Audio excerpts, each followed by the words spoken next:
Olá, pessoal. Este é o Agenda Econômica. Eu sou Antônia Márcia Vale e o tema deste programa é mercado financeiro. Quem é essa entidade de quem tanto se fala, que parece um deus do Antigo Testamento que reage com mau humor, bom humor às decisões dos governos na área econômica e que também parece onipresente na vida da República? Para conversar com a gente, definir e delimitar o poder e o papel do mercado financeiro, eu recebo Mônica De Bolle, economista que pesquisa e leciona na Universidade Johns Hopkins, nos Estados Unidos, mas, mesmo longe, está sempre presente no debate econômico brasileiro.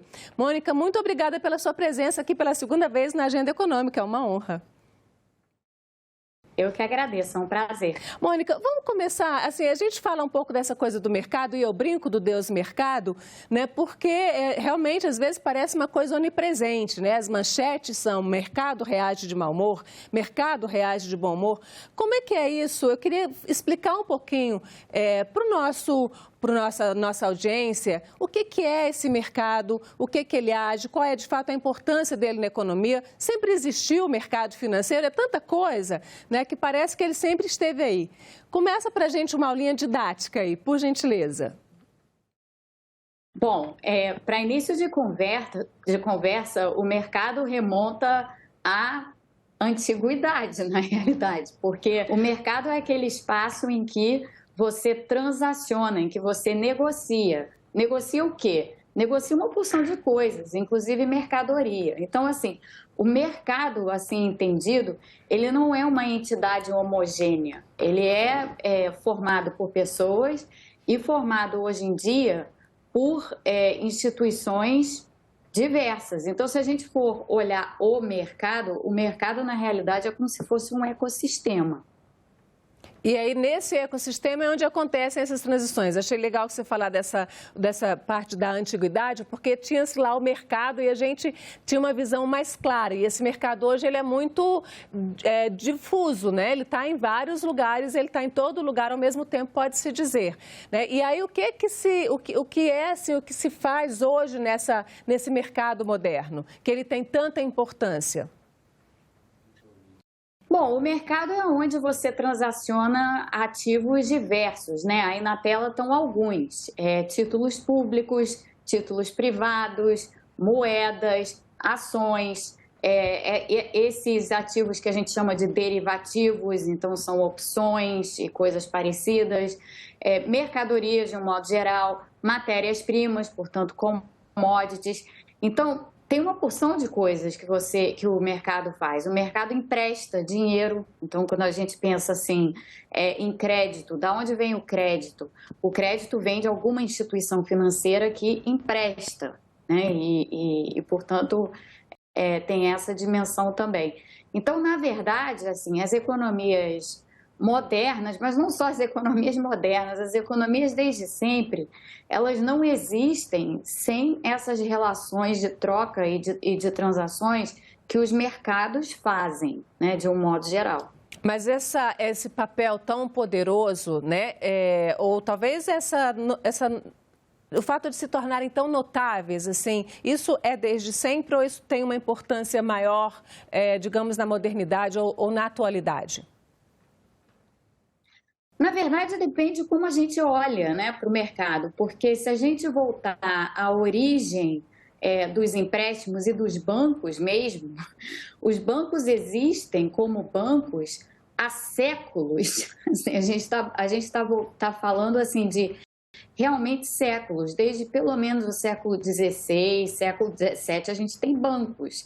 E bancos são entidades que fazem o quê?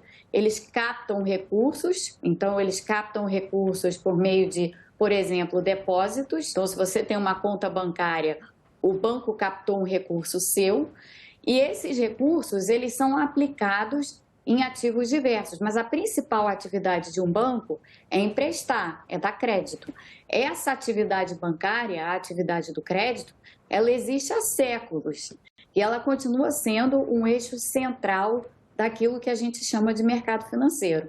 Então, a gente tem de um lado bancos, a gente tem de outro lado fundos de investimento que trabalham com ativos diversos e em vários horizontes, então trabalham com horizontes de curto prazo, horizontes de médio prazo, horizontes de longo prazo, fundos de pensão, que tipicamente trabalham com horizontes de longo prazo, já que são fundos de pensão, distribuidoras, securitizadoras, esses agentes autônomos de investimento, auditores independentes, enfim, é um rol de instituições financeiras e, como eu disse, cada qual com objetivos específicos e cada qual trabalhando com horizontes de tempo distintos. Então, se interrelacionando nesse processo. Então, é um verdadeiro ecossistema. A forma como a gente entende mercado financeiro hoje nas economias modernas é, de fato, como esse ecossistema super interligado. Agora, quando a gente trazendo para os dias atuais, para a situação política e econômica atual brasileira, que o mercado reage de mau humor ao nome X ou ao nome Y, é uma possibilidade. Que mercado é esse que está reagindo? Quando se personifica essa entidade, quais são as partes dessa entidade que reagem tão rapidamente e quais são as partes, digamos assim, que observam mais e que tomam decisões com mais calma, digamos assim? Por exemplo, se a gente pegar bancos, só os bancos eles fazem várias atividades financeiras, né? A principal delas é ainda a atividade de empréstimos, a atividade de crédito. Mas para além das atividades de crédito, bancos têm o que a gente chama de mesas de tesouraria. Assim como várias outras dessas instituições citadas também têm mesas de tesouraria. O que fazem as mesas de tesouraria? As mesas de tesouraria tipicamente são aquelas que operam ativos como ações na Bolsa de Valores, moedas, então, portanto, afetam câmbio, trabalham também com derivativos e outros ativos relacionados a derivativos, títulos públicos, em alguma medida títulos privados, mas em larga medida títulos públicos. As mesas de tesouraria tipicamente têm um horizonte de curtíssimo prazo. Então, porque elas trabalham, justamente porque elas trabalham nesses horizontes de curtíssimo prazo, elas são intensamente afetadas pelo noticiário corrente. Assim, toda a movimentação é em tempo real.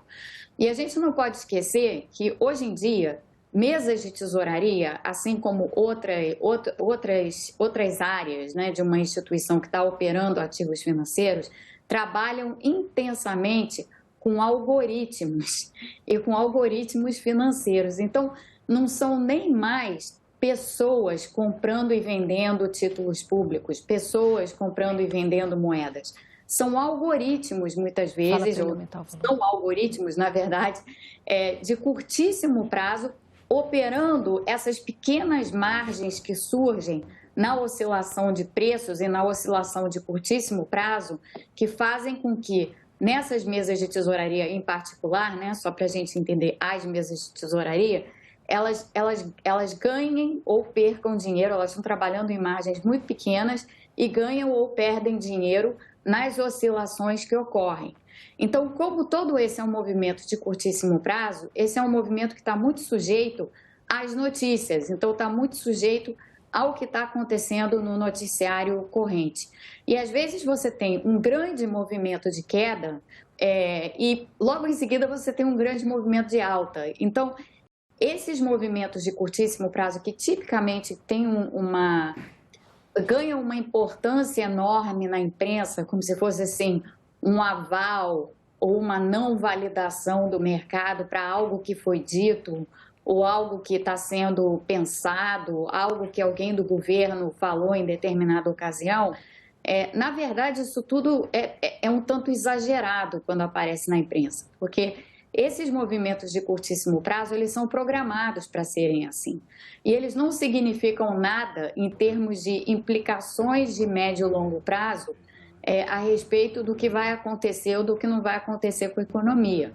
É uma sinalização muito curta e, às vezes, é muito ruidosa, né? Na maioria das vezes é muito ruidosa.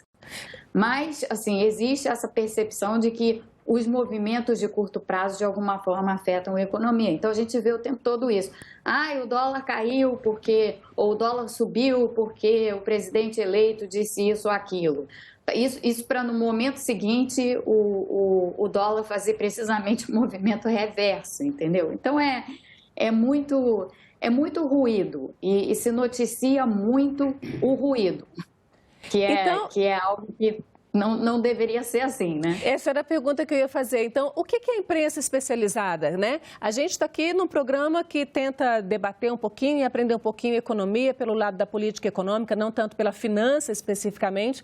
O que é a imprensa especializada? Deveria estar mais atenta como um movimento do mercado que realmente tem importância para a vida do país de médio e longo prazo e o que os políticos brasileiros deveriam estar mais atentos como movimentos de mercado. O mais importante é olhar o que está acontecendo com crédito, o que está acontecendo com entrada e saída de recursos do exterior, o que está acontecendo com investimentos no país de mais médio e longo prazo, porque essas são, de fato, as ações que estão diretamente vinculadas a tendências. Então, por exemplo, quando a gente vê um movimento de entrada de investimentos de fora no país, e investimentos esses que não são tipicamente esse investimento que vai entrar e sair da Bolsa ou entrar e sair de títulos públicos, mas sim um tipo de investimento que vai entrar no país e ficar aplicado no país por um tempo maior. Isso é uma sinalização, por exemplo, que investidores estrangeiros estão dando a respeito da política econômica. Então, se o governo anuncia alguma coisa que é muito bem vista pelo mercado, de um modo geral, tratando aqui também dos investidores estrangeiros, esse movimento de investimentos de mais longo prazo, ele vai aparecer e esse sim é um aval a uma política econômica anunciada, não as oscilações de curtíssimo prazo. Eu perguntei dessa questão do curto prazo também, porque eu me lembro lá na década de 90 tinha uma espécie de uma operação financeira que se chamava overnight, né? Que eram recursos que entravam e saíam da noite para o dia. Isso é a parte especulativa do mercado e esse é o mercado, então, que os governos não devem estar muito preocupados com ele? Olha, os movimentos especulativos fazem parte do mercado. Eles não são nem bons nem ruins, eles fazem parte do dia a dia dos mercados e eles sempre aconteceram. Quando nós tínhamos o overnight era uma maneira, sim, havia muita especulação que acontecia no overnight, mas o overnight também era uma forma, na época em que a gente tinha inflação muito alta, então antes da gente ter feito o plano real, ter conseguido estabilizar a inflação, o mercado overnight era um mercado em que você movimentava muito dinheiro para deixar uma parte dos seus recursos protegidos da inflação. Então, muitas pessoas físicas participavam do mercado overnight. A gente vai se lembrar, né, porque a gente lembra bem dessa época, que, assim, durante muito tempo, a gente não andava tipicamente com o dinheiro na carteira, a gente não tinha dinheiro guardado em casa.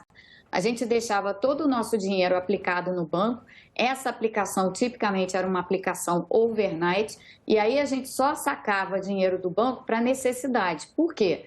Porque essa aplicação overnight, ela rendia uns juros que protegia a gente da inflação. A inflação era muito alta, então ela corroía o valor da moeda a todo o tempo. Você não ia manter aquele dinheiro em casa precisamente para ele não ser corroído. Então, o overnight tinha esse papel também. Como a gente conviveu com isso durante muito tempo no Brasil, porque a gente teve essa inflação muito alta durante muito tempo, essa mentalidade das oscilações de curto prazo, ela nunca nos deixou completamente. Eu acho que isso tem uma marca, até hoje, nessas notícias que focam muito nas oscilações de curto prazo do mercado e esquecem que isso daí, na verdade, hoje em dia, perdeu o significado que já teve no passado.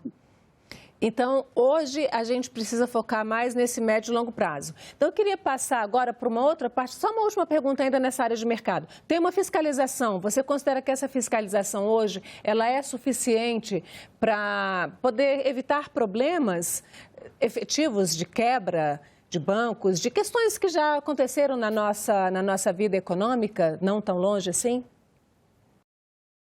Nós temos muita experiência com crises financeiras no Brasil, e essas experiências, elas fizeram com que todo o sistema regulatório que a gente tem, tanto por meio do Banco Central quanto por meio da CVM, tenham se modernizado muito. Então, a gente, por exemplo, se a gente volta à crise financeira de 2008, por exemplo, que foi uma crise brutal, se espalhou no mundo todo, teve até repercussões no Brasil, a atuação dos reguladores financeiros, do Banco Central, por exemplo, na época da crise de 2008, foi uma atuação muito rápida. E foi uma atuação, por meio desses instrumentos regulatórios que a gente tem, que permitiu que as nossas instituições financeiras ficassem protegidas desse imenso choque que veio de fora. Então, como o Brasil tem muita experiência nessa área de crise financeira, a gente hoje tem um sistema regulatório que é super moderno, está muito alinhado às melhores práticas internacionais nessas áreas, né, nas áreas regulatórias diversas. E, portanto, sim, de um modo geral, esses mecanismos nos protegem de crises financeiras futuras. Nos protegem de qualquer crise financeira?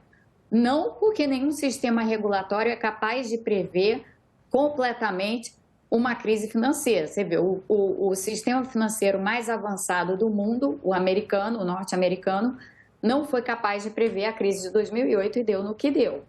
Então, crises podem sempre acontecer. Agora, os mecanismos que nós temos hoje são extremamente poderosos e bastante funcionais para evitar ou para nos proteger da ocorrência desse tipo de crise. Mônica, eu queria pular então agora para uma questão mais de política econômica, que é nesse momento que a gente está gravando essa conversa aqui, né, e que vai ser certamente uma discussão de todo o ano de 2023, que é a questão do teto de gastos, né, da fiscalização das contas públicas, né, de uma âncora fiscal, como se fala até tecnicamente. A gente tem essa grande discussão aí de uma emenda constitucional que pode tirar questões, aspectos da política social, tirar do teto, e a gente tem aí até por isso uma grande grita, não podemos quebrar o teto completamente. Então, o que você acha que deve ser feito nesse momento? Né? E depois eu queria falar de uma outra coisa, que é uma proposta que você e outras mulheres apresentaram. Tá, bom, o teto tal qual ele foi formulado originalmente, né, o teto que foi feito em 2016, ele, na verdade, ele já não é válido há muito tempo, praticamente desde que ele foi criado, porque ele foi feito de uma maneira ruim, excessivamente rígida e que forçou, na realidade, alterações múltiplas ao longo dos últimos anos. Então, uma regra fiscal que é alterada a todo momento não é uma regra fiscal que sirva. Então, tem uma discussão hoje, e eu acho até que a gente já evoluiu um pouco do ponto do não pode mexer no teto, para o ponto em que há um reconhecimento de que o teto é problemático. E nessa evolução, eu acho que a gente está caminhando para um entendimento mais consensual de que o teto tal qual ele existe não pode ficar como ele está. Porque ele está num ponto em que a gente não vai conseguir administrar ou gerir a economia sem que a gente esteja frequentemente fazendo alterações no teto à frente, como a gente tem feito nos últimos 4 anos. Essa está longe de ser uma situação ideal, na verdade é uma situação muito ruim, porque o teto está embutido na Constituição Federal e qualquer alteração que seja feita no teto, ela é feita por emenda constitucional. Então, a gente assim enfraquece a força normativa da Constituição, ao mesmo tempo em que a gente descaracteriza a Constituição, porque ficar fazendo um monte de penduricalho na Constituição para dar conta de um teto que já não serve para nada, que faliu, que foi a falência, é um problema. A gente precisa...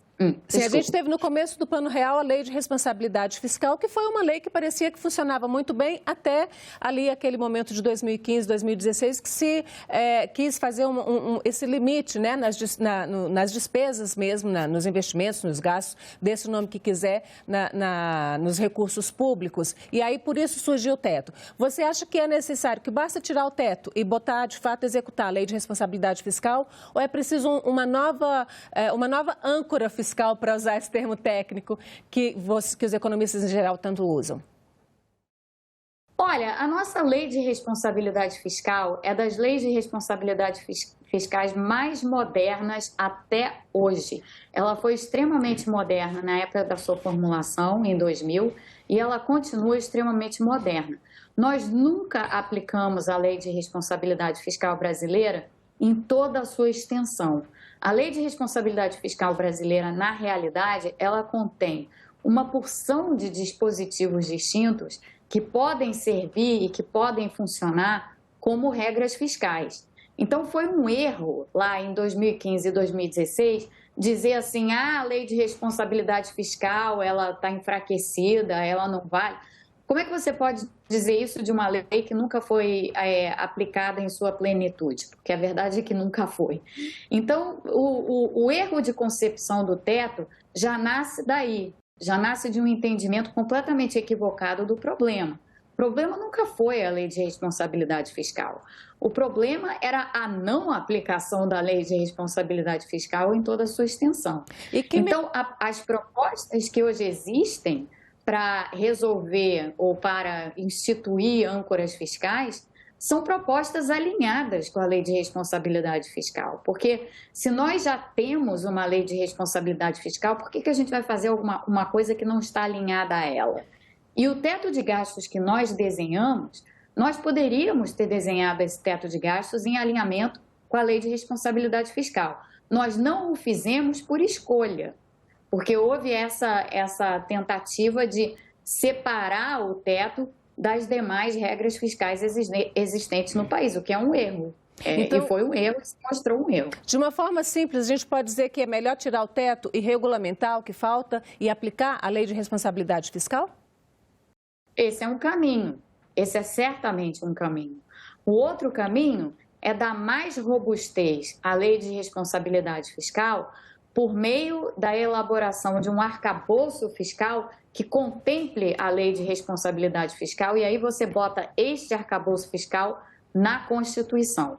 E é a partir daí que a gente chega, portanto, na PEC 34, né? Essa que foi apresentada pela senadora Leila Barros e que inclui justamente esse arcabouço que foi desenhado por nós da iniciativa Elas no Orçamento. Eu gostaria que você falasse, então, a gente já tem pouco tempo para concluir o programa, eu gostaria que você falasse dessa iniciativa, porque eu achei fantástica. Parece que as mulheres não estavam, né, discutindo essa questão orçamentária no país, e você e outras mulheres que estão no governo Bolsonaro, que são da linha do futuro governo Lula, ou que não são de nenhuma dessas duas linhas, vocês se juntaram para discutir essa questão. Fala um pouco disso para a gente. Na verdade, a iniciativa Elas no Orçamento já existe há muito tempo e mulheres especialistas em finanças públicas discutem essas questões o tempo inteiro. O problema não é que essa discussão não existisse, ela existia e sempre foi superativa. O problema é que não se dá ouvido às mulheres nessas questões orçamentárias e continua não sendo dado ouvido, apesar da situação ter melhorado um tanto. Por quê? Porque, tipicamente, essa área orçamentária e essa área das finanças públicas, ela é no Brasil, e eu digo no Brasil, porque aqui fora nos Estados Unidos a pessoa que dirige o Tesouro Nacional é uma mulher. Mas no Brasil, as mulheres não têm espaço de tomada de decisão no orçamento, porque se definiu que esse é um espaço masculino. E nós, da iniciativa Elas no Orçamento, resolvemos dizer assim, por quê? Nós temos uma porção de mulheres extremamente bem formadas, que entendem profundamente de finanças públicas e que estão aqui justamente para fazer o trabalho que deve ser feito e ajudar na formulação de políticas fundamentais para o país. Então, nós vamos fazer o trabalho. E assim nós apresentamos uma minuta de PEC que foi, portanto, ela chegou ao Senado, ela foi avaliada por várias pessoas, por várias senadoras, essa minuta foi vista como uma excelente opção e, portanto, uma parte do texto dessa minuta, que é justamente a parte do regime fiscal sustentável que a gente elaborou, acabou sendo incorporado à PEC 34.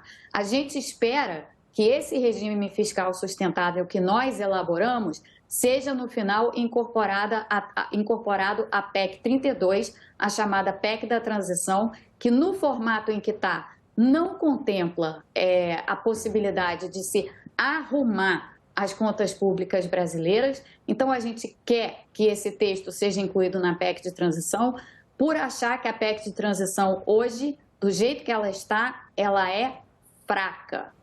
E então, para a gente fechar mesmo, o que precisa fortalecer nessa PEC? Porque o futuro governo está trabalhando para aprová-la. O futuro governo precisa ter em mente que não dá para você iniciar um novo mandato sem um arcabouço fiscal. A gente hoje no país não tem um arcabouço fiscal. O teto de gastos não é um arcabouço fiscal, é uma regra falida. Então você não vai perder a oportunidade de fazer um arcabouço fiscal para o país nesse momento. Nesse momento em que você já está no processo de negociar uma emenda constitucional, faça, portanto, o trabalho de não só negociar aquilo que é necessário para resolver os problemas orçamentários de 2023, mas, em conjunto, faça o arcabouço necessário para o país, porque as duas coisas estão diretamente relacionadas, e você não vai simplesmente fazer agora uma PEC para depois fazer outra. Isso não faz o menor sentido. Inclusive, o governo perdendo a oportunidade de fazer um arcabouço fiscal sustentável para o país agora, a chance de que ele venha a fazer depois é muito menor, embora o governo eleito esteja dizendo que vai fazer assim.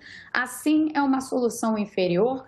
Com a PEC de transição sem um arcabouço fiscal, a gente fica com uma emenda constitucional ruim, frágil, deixa o cadáver do teto pendurado na Constituição de uma forma que não nos ajuda em nada como país e, portanto, nós defendemos a inclusão do artigo 1º, que é o regime fiscal sustentável, da PEC 34 na PEC 32. Mônica, muito obrigada pela sua presença na Agenda Econômica. Eu adoro o quanto você é incisiva. Bom, eu que agradeço.